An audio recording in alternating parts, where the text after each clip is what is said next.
But the real media circus this week has revolved around the clowns who stopped being funny. Tabitha said her one wish before she dies is to visit Disneyland. We said that was out of the question, but we did get her this pencil case. I was just horrified. My eyes welled with tears. I went hot.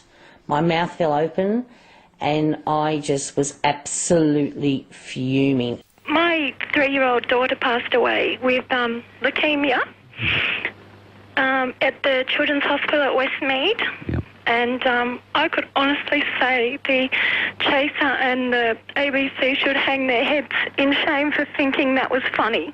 Having a go at kids with a terminal illness is really beyond the pale. Absolutely beyond the pale. The outrage at the Chasers' Make a Realistic Wish Foundation sketch wasn't universal, but it was passionate, genuine, and overwhelming.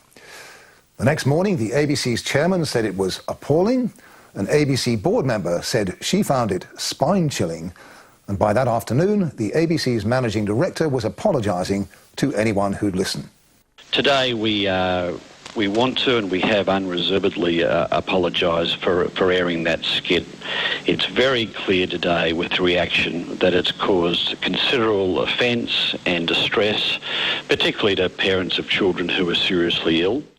From everyone's favourite naughty boys, the Chaser team was transformed overnight into the target of popular and media fury. How about we offer a reward for anyone who can find a home address for some of these nasty, smarmy fools? There you go. See, that'd be a reply. Australians declare war on Chaser. When they invaded the heads of government meeting, right, dressed as Osama bin Laden, it was a great pity that person wasn't shot. But the excesses of the occasional shock jock shouldn't distract us from the main point. The Chaser's joke fell horribly flat. It offended a huge number of people and deeply distressed some.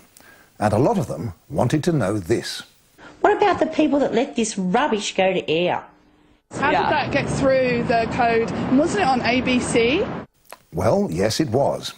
And you might think, well, blind Freddie could see that making jokes about terminally sick kids is a total no-no. But we're not the first to point out that the Chaser wasn't the first to choose that particular target for humour. Hello, Jasmine. It's Susan from the Reasonable Request Foundation. How are you, love? The Mansion on Foxtel's Comedy Channel made essentially the same joke about the same subject last year. No trip to Disneyland for you, kid, but 50% off your next set of prints from Photo Plus. I guess that's the difference between a wish and a request. Now, you can say no to a request. What other requests do you have, Jasmine? A cure? No. Well, you may or may not think that was funny, but the fact is the Comedy Channel got barely a single complaint. Why? I'm inclined to agree with this comment on ABC Online's Unleashed. It didn't actually feature dying kids in shot, whether actors or otherwise. As a result, it felt a lot less offensive. And the Mansion's punchline was a lot less brutal than the Chaser's. Why go to any trouble when they're only going to die anyway?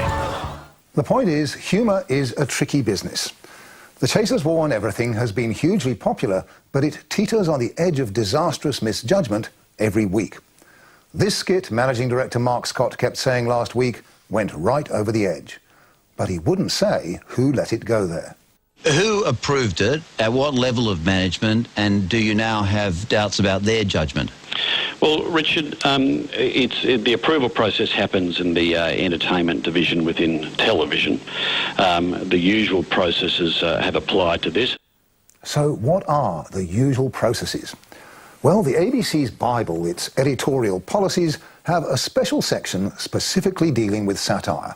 It was revised as recently as 2006.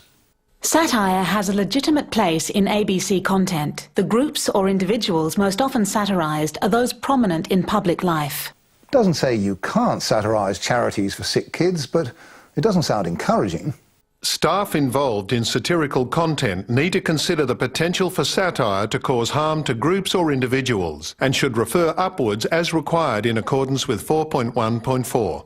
And editorial policy 4.1.4 reads, If content is controversial or likely to have an extraordinary impact, the most appropriate senior manager should be notified in advance. What that's basically saying is, if what you're putting to air is going to cause a ruckus, don't let your bosses be taken by surprise. But should what you're doing go to air at all? If an ABC staff member has a doubt about that, he's supposed to consult his boss. And if the boss isn't sure, she consults her boss, and so on. It's all in Editorial Policy 4.1.2.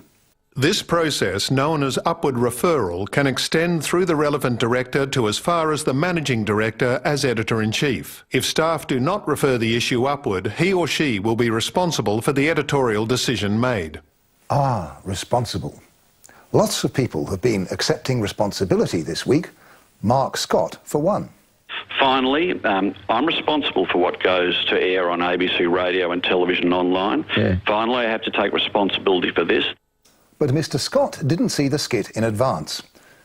In a video statement on their website, the Chaser team, who wrote and performed it, finally apologised late on Friday, and they took responsibility.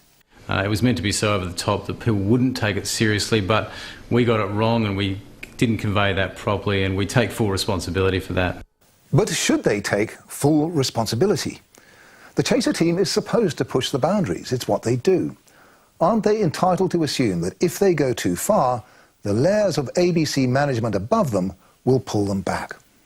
Nobody did, but somebody approved the skit. Who? Well, this person, Amanda Duffy, head of arts, entertainment and comedy at ABC Television. She's told Media Watch that she did view the Make a Realistic Wish skit before it aired. So we asked her, did you either refer a decision up to or notify ABC Television's Executive Head of Content Creation, Courtney Gibson, and/or the Director of Television? No. Do you take responsibility for the decision to broadcast the skit in question? Yes. So that's where the buck stopped. Ms. Duffy didn't consult and she didn't warn her bosses. She probably wishes she had. Tonight, she's stuck her hand up. But up to now, the ABC has steadfastly refused to name her and instead has banged on about its processes. The Chaser's been put in the sin bin for 2 weeks, while, in Mark Scott's words, we're going to be reviewing those processes, particularly those processes around comedy that's edgy and satirical. Well, how should the processes be changed? Will the ABC try to lay down what should be the subject of satire and what shouldn't? Will all satire have to be referred up to the managing director? The danger is that by changing the processes, we'll end up with comedy that's less edgy and less satirical. It seems to me that the problem isn't the ABC's processes, but a single manager who made a bad decision. And that will always be a risk, whatever the system. That's it for tonight. Join me again next week.